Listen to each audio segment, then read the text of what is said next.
আমাদের বাড়িতে যখন আমার হলুদ সন্ধ্যা নিয়ে সবাই খুশিতে ব্যস্ত, আর এদিকে আমার হবু স্বামী আমার হলুদ সন্ধ্যার দিনই অন্য আরেকটা মেয়েকে বিয়ে করেছে। আর এই কথাটা বিয়ের পরের দিন আমার কানে আসার পরে আমার মনের অবস্থা ছিল ঠিক গলাকাটা মুরগির মতো। সদ্য বিয়ে করা নতুন বউ আমি কিভাবে আমি সবাইকে বলবো আমার স্বামী আমাকে বিয়ে করার আগেই অন্য আরেকটা মেয়েকে বিয়ে করেছে। আর সেই কথাটা আমার স্বামী নির্লজ্জের মতো আমার কাছে বাসর ঘরে অপকাটে স্বীকার করলো। সে নাকি আমাকে বিয়ে করেছে তার বাবা মায়ের কথায় বাধ্য হয়ে। আমার প্রতি তো তার কোনো ফিলিংসই নেই, তার কাছে তো তার ভালোবাসার মানুষটাই তার জীবনের সবকিছু। তাই তো সে আমাকে কবুল বলার আগেই তার ভালোবাসার মানুষকে কবুল বলে আসলো। 7 ভাইয়ের এক বোন হওয়াতে তাদের কাছে কখনোই কোনো আবদার অপূর্ণ রয়নি। এত বড় ভুল আমার ভাইয়েরা আমার সাথে কিভাবে করলো? এমন একটা ছেলের সাথে আমাকে বিয়ে দিয়ে দিল যে ছেলের নাকি আমার প্রতি কোনো ভালোবাসাই নেই। নিজের ওপর খুবই রাগ হতে লাগলো। এতটাই কি ভাইদের ওপর বোঝা হয়ে গিয়েছিলাম যে ছেলের কোনো খোঁজ খবর না নিয়ে তার সাথে আমাকে বিয়ে দিয়ে দিল, নাকি দেখতে শুনতে কোনো দিক থেকে কমতি ছিলাম? ভাইদের কাছে মুখ ফুটে কোনো কথা বলতেও পারছিলাম না। ছোটকাল থেকেই খুবই লাজুক স্বভাবের মেয়ে আমি। 7 ভাইয়ের মধ্যে 4 ভাইয়ের বিয়ে হয়েছে, আর আমার ভাবিরা তো আমাকে চোখে হারায়। আমি সবকিছু সবসময় আমার ভাবিদের সাথে শেয়ার করি। তাই তো মনে মনে ভেবে নিলাম আড়াইয়ারানের দিন ভাবিদের কাছে গিয়ে সব কথা বলে দিব। এভাবে তো মানুষ বাঁচতে পারে না। এসব কত কি চিন্তা করে গেলাম, অথচ ভাবিদের সামনে গিয়ে মুখ থেকে একটু শব্দটুকুও বের হলো না।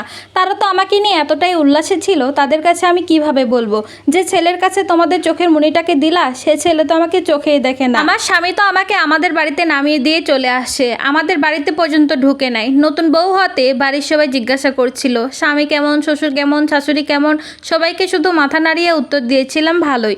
আর ভালো হবেই বা না কেন, আমার শ্বশুর শাশুড়ি তো আমাকে খুবই আদর করে। তারা তো আমাকে অনেক পছন্দ করে তাদের বাড়ির বউ বানিয়ে নিয়ে গেছে। কিন্তু যার সাথে সংসার করব বলে আজ পর্যন্ত কোনো ছেলের সাথে কোনো সম্পর্কে জড়ায়নি, আমার স্বামীর সাথে আমার ভালোবাসা হবে, অথচ সেই স্বামীরও নাকি আরেকটা ভালোবাসা আছে। যখনই ওই মেয়েটার কথা ভাবতাম তখনই আমার অনেক হিংসা হতো যে ওই মেয়েটা না জানি কতটা সুন্দর, যার কারণে আমার স্বামী আমাকে রেখে ওই মেয়েটার প্রতি এতটাই আকৃষ্ট। আমার দিকে তো একবার ঘুরেও তাকায় না। 1-1.5 মাস এইভাবেই চুপচাপ রইলাম, কখনো কাউকে কোনো কিছুই বললাম না। স্বামীও আমাকে কিচ্ছু বলে নাই। একই ঘরে অজানা মানুষের মতো থাকতাম, অথচ বাইরে এরকম ভাবে বিহেভ করতাম যেন একজন আরেকজনকে চোখে হারায়। একদিন সাহস করে আমার শাশুড়ি মায়ের মাথায় তেল দিতে দিতে বলেই ফেললাম, মা আপনার ছেলের কি বিয়ের আগে কোনো সম্পর্ক ছিল?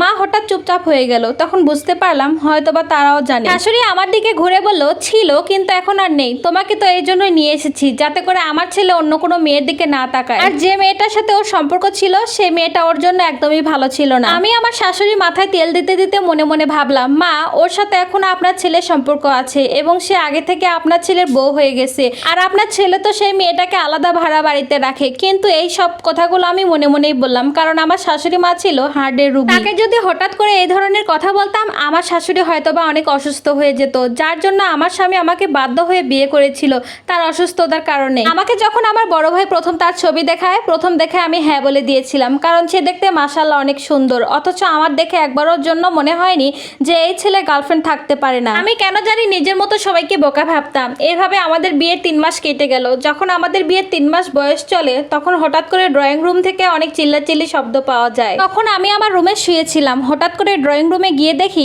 আমার শ্বশুর আব্বা খুবই চিল্লাচিল্লি করছে। সে তো আমার স্বামীকে অনেক বকাবকি করছিল। আমার স্বামী নাকি এখন অযথা টাকা খরচ করে, যার কারণে আমার স্বামীর ব্যাংক ব্যালেন্সে একটা টাকাও ছিল না। আমার শ্বশুরের মুখে এসব কথা শোনার পর আমি এক চোখ ভর্তি পানি নিয়ে আমার স্বামীর দিকে অপকটে চেয়েছিলাম। তখনই আমার শাশুড়ি মা বলে উঠলো, ছেলেকে বিয়ে দিয়েছো, এখন তো একটু খরচ হবেই, তুমি অযথা চিল্লাচিল্লি করছো কেন? তখন আমার স্বামীর মুখে কোনো কথা ছিল না, সে তো চুপচাপ নিচের দিকে তাকিয়েছিল। তখন আমার শ্বশুর বলেই উঠলো যে ছেলের বউকে কে এমন দিচ্ছে? ছেলের বউ তো আমাদের সাথেই থাকে, আমরা তো দেখতেই পাচ্ছি। অথচ আমার স্বামী একটা কথা বললো না। আমার স্বামী তো আমার শ্বশুরকে বুঝতে বাধ্য করলো যে আমার জন্য সে খরচ করছে। এই গল্পটি একটা আপু লাইফ থেকে নেওয়া। এই গল্পটার সাথে আমার বাস্তব জীবনের কোনোই মিল নেই। গল্পটা যদি আপনাদের কাছে ভালো লাগে তো অবশ্যই লাইক কমেন্ট করে পাশে থাকবেন, আর এরকম গল্প যদি শুনতে চান অবশ্যই কমেন্ট করে জানাবেন।